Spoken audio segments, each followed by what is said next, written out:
Amigas y amigos del Ciudadano, ¿cómo están? Acá Mauricio Daza.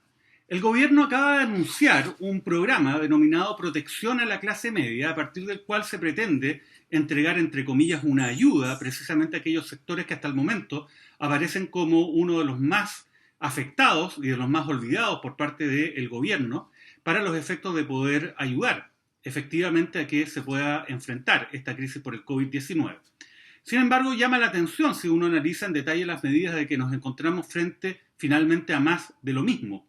Básicamente porque acá lo que se plantea es que nuevamente sean los trabajadores quienes tengan que pagar los costos de la crisis, y en este caso a partir de cómodas cuotas mensuales. ¿En qué consiste básicamente este programa? Este programa denominada Protección a la Clase Media lo que hace básicamente es entregar un conjunto de créditos para los efectos de que las familias puedan enfrentar esta crisis. ¿Y de qué manera? Se establecen a lo menos 4 medidas. La primera, un crédito COVID clase media, que consiste básicamente en que aquellas personas que tenían trabajos formales y que hoy día se encuentran sin trabajo y que además estén afiliados al seguro de cesantía, como asimismo aquellos trabajadores que tengan sus contratos suspendidos a partir de la denominada Ley de Protección del Empleo, tengan la posibilidad de acceder a un crédito. ¿Y de qué manera van a poder acceder a un crédito?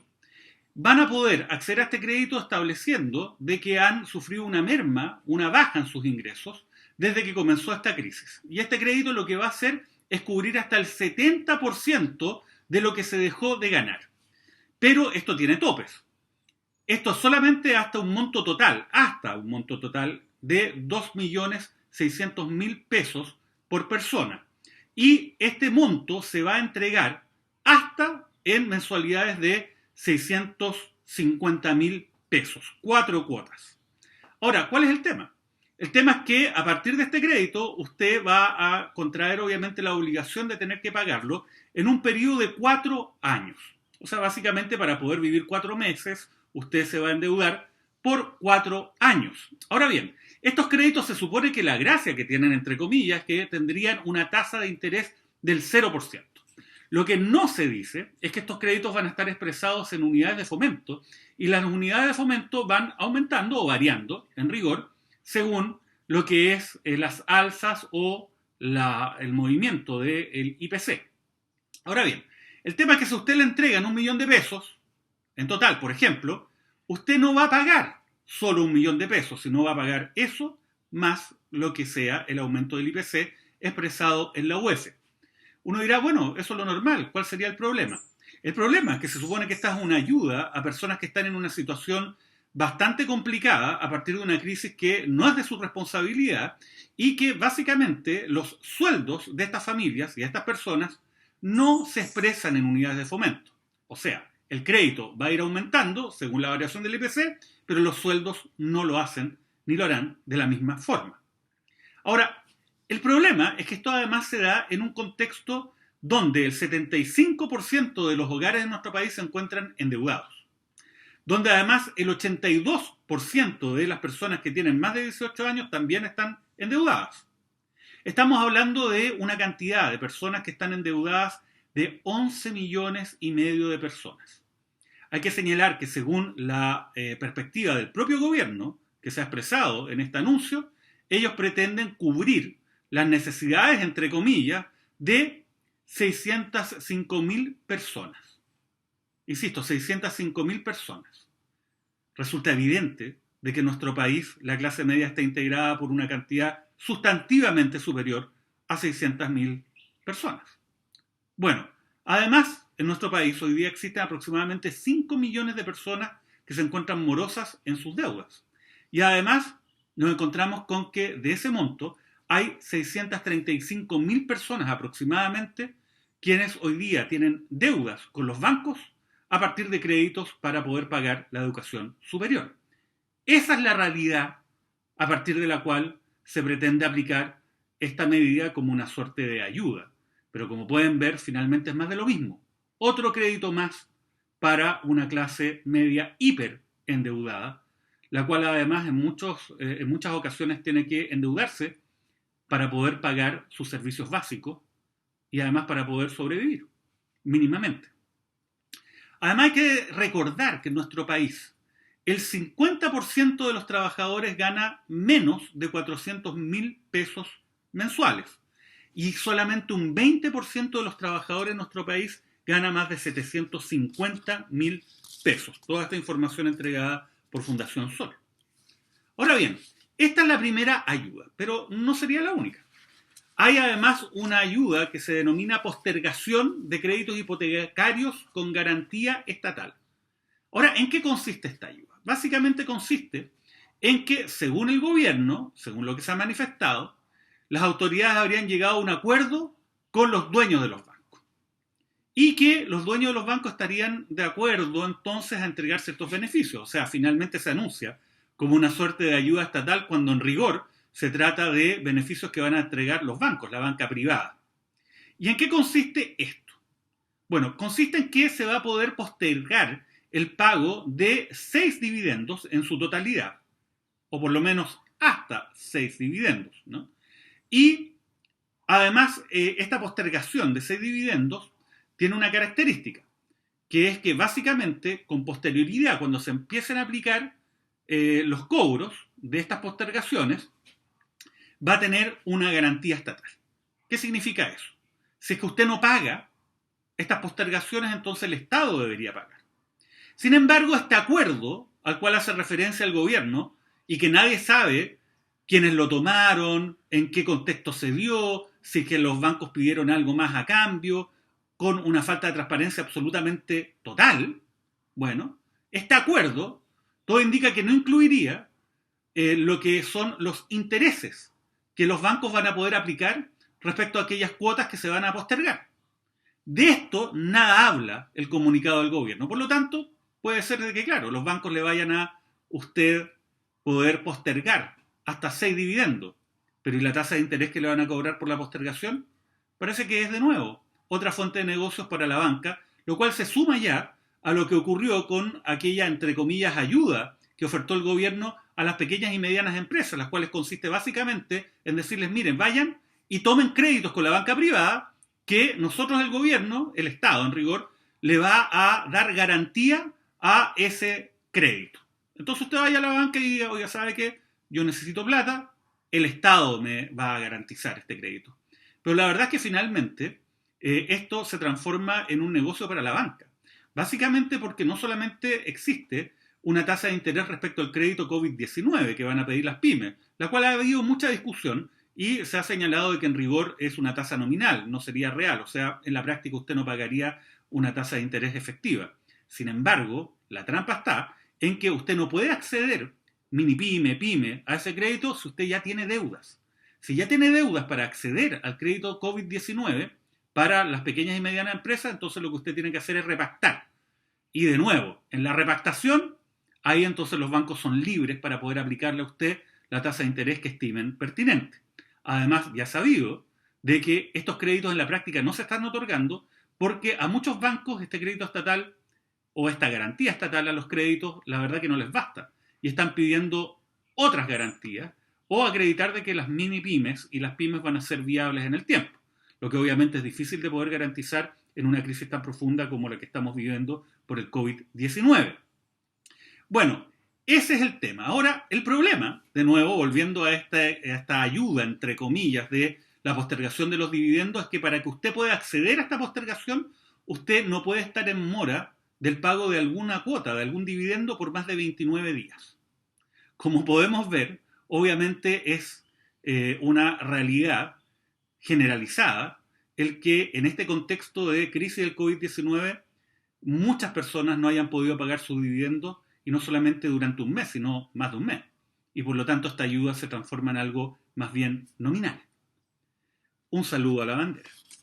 Ahora bien, respecto de la tercera ayuda que incluye este programa, incluye el denominado subsidio de arriendo a la clase media, que es básicamente aumentar el subsidio que hoy día ya se aplica para los efectos de que se puedan pagar arriendos por ciertas familias que hayan acreditado de que se han visto afectados en más de un 30% de sus ingresos normales a partir de lo que es la crisis del COVID-19, se aumenta de 120.000 pesos a 150.000 pesos. Quizás esta es la única ayuda real, porque a partir de lo que es la lectura del anuncio del gobierno, no aparece de que las personas que reciben este subsidio tengan que devolverlo. Sin embargo, fíjense cuál es la magnitud de la ayuda. El gobierno calcula de que en esto van a gastar 30 millones de dólares. 30 millones de dólares. Para ponerlo en perspectiva, la ayuda estatal que está solicitando la TAM y que se está estudiando por parte del gobierno, incluso forma parte del acuerdo, o por lo menos cabería dentro del acuerdo que suscribió hace algunas semanas el gobierno y la oposición, va entre los 750 y los 1.000 millones de dólares.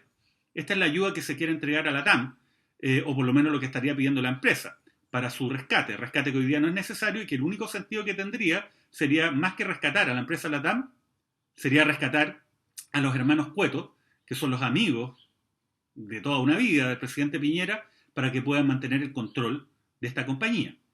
Bueno, hay que decir también de que 30 millones de dólares parece que no es mucho dinero si se compara, por ejemplo, con los 100 millones de dólares que se gastó el gobierno en el programa de entrega de cajas de alimentos, solamente adquiriéndolas.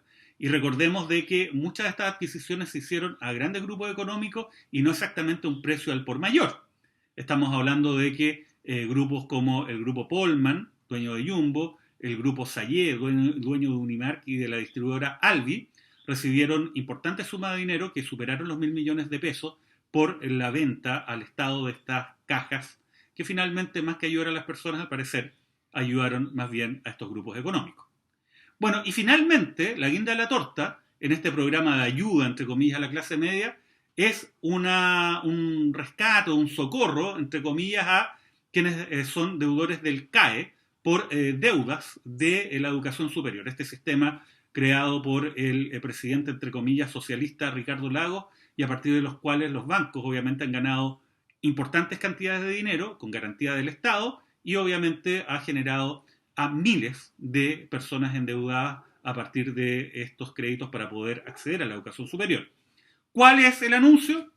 El anuncio es, la ayuda va a consistir en extender el crédito, o sea, le vamos a dar más crédito CAE a aquellas personas que están endeudadas por el CAE.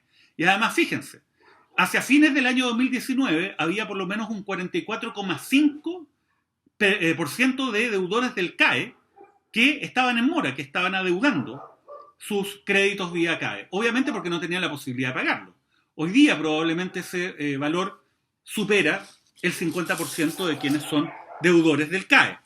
Ahora, ¿por qué se hace este anuncio y por qué justo ahora? Básicamente porque precisamente el gobierno del presidente Piñera hace este anuncio de, entre comillas, protección a la clase media días antes que se esté discutiendo y debatiendo ya en tierra derecha en el Congreso distintos proyectos de ley y de reforma constitucional con la finalidad de permitir que las personas, los trabajadores, puedan acceder al 10% de los dineros que están en sus cuentas de capitalización individual en el sistema de AFP. Obviamente, esto es algo muy resistido por parte del gobierno y por el empresariado. ¿Por qué? Porque finalmente, a través de este sistema de ahorro obligatorio, se financian a grandes empresas en nuestro país. Y este financiamiento es mes a mes. Muchas personas piensan de que este 10% que se resta a las remuneraciones de todos los trabajadores y que es precisamente el ahorro obligatorio, el cual va a estas cuentas, se quedaría ahí simplemente depositado en un fondo que va creciendo hasta que uno llega a la edad de jubilar y en contra de eso se pagan las pensiones. Pero la verdad que no es así, porque esos dineros no quedan inmovilizados en una cuenta. Cada vez de que uno le entrega ese dinero mes a mes a la AFP, esta administradora de fondos de pensiones toma ese dinero y lo invierte, entre comillas. ¿Haciendo qué? Comprando, entre otras cosas, acciones. ¿Acciones de quiénes? De grandes grupos económicos. Entonces esos dineros van fluyendo mes a mes desde los trabajadores a través de la AFP a finalmente las arcas de estas grandes empresas. Es un flujo enorme de dinero a partir de la cual obviamente estas empresas han prosperado y se han beneficiado, entre otros y principalmente los dueños de las mismas. En este contexto, obviamente, el establecer cualquier medida que sea una alternativa a el restar de los fondos que hoy día tienen los administradores de fondos de pensiones en la AFP, un 10% y entregárselo a los trabajadores, obviamente una buena medida, porque eso en la práctica involucra quitarle dineros a las compañías, nuestros dineros, y llevárselas de vuelta a los trabajadores. Porque para hacer esto, obviamente lo que va a tener que ocurrir, si es que finalmente prospera esta iniciativa del 10%, es que las AFP van a tener que vender parte de esas acciones para poder transformarlas en dinero y entregárselo a los afiliados. Muchos dicen es que eso va a generar obviamente una hecatombe en el mercado de valores, pero eso no necesariamente es así, porque hay que señalar de que las AFP no solamente tienen inversiones en Chile, sino también en compañías en el extranjero, y un 10% la verdad que no es un porcentaje el cual, si es que se hace bien esta liquidación de dinero, tenga que afectar necesariamente de una manera grave al mercado de valores en Chile. Lo que sí se van a afectar son los grandes grupos económicos, porque fíjense, ¿quiénes son los que reciben estos dineros? Estamos hablando de los créditos, ¿verdad? Los créditos que se entregan por la banca. Fíjense, muchos de estos créditos se entregan a los trabajadores con dinero que ellos reciben, los bancos de los trabajadores. El grupo Luxich, que es dueña del Banco de Chile, ha recibido de fondos de los pensionados, o más bien de los cotizantes, de los trabajadores, la cantidad de 7.800 millones de dólares, que equivale a 6,4 billones de pesos. El grupo Luxich es dueño del Banco de Chile. El grupo Said ha recibido 5,2 billones de pesos, que son equivalentes a 6.400 millones de dólares. Ellos son dueños del banco Scotiabank. El grupo Sayé, que ha recibido 5.500 millones de dólares, equivale a 4,4 billones de pesos, es dueño del banco Itaú Corbanca. Y el grupo Yarur, que es dueño del banco BCI, ha recibido más de 5.164 millones de dólares, que equivale a más de 4,2 billones de pesos. Ese es el tema. Acá lo que se pretende es no tocar un sistema el cual se ha vendido bajo las banderas de la propiedad, de que cada uno de nosotros es dueño de nuestros dineros que están en las cuentas de capitalización individual, pero la verdad que eso es una mentira. Acá no se quiere tocar un sistema el cual ha beneficiado durante décadas a determinados grupos económicos en nuestro país, grupos económicos los cuales concentran gran parte de los mercados de nuestra economía y que finalmente lo que quieren es que esa llave no se corte ni se afecte de manera alguna. Finalmente nos encontramos ante una situación donde siempre se privilegia el interés de unos pocos en contra del interés general. Y el problema es que en nuestro país el sistema de protección social, o más bien la protección social, se entiende como parte de un negocio que entrega créditos a consumidores, pero no se entiende como un sistema que protege los derechos mínimos que le corresponden a todos los ciudadanos. Y lamentablemente esto es una realidad incluso cuando estamos viviendo una de las pandemias y una de las crisis más profundas que ha experimentado nuestro país en su historia.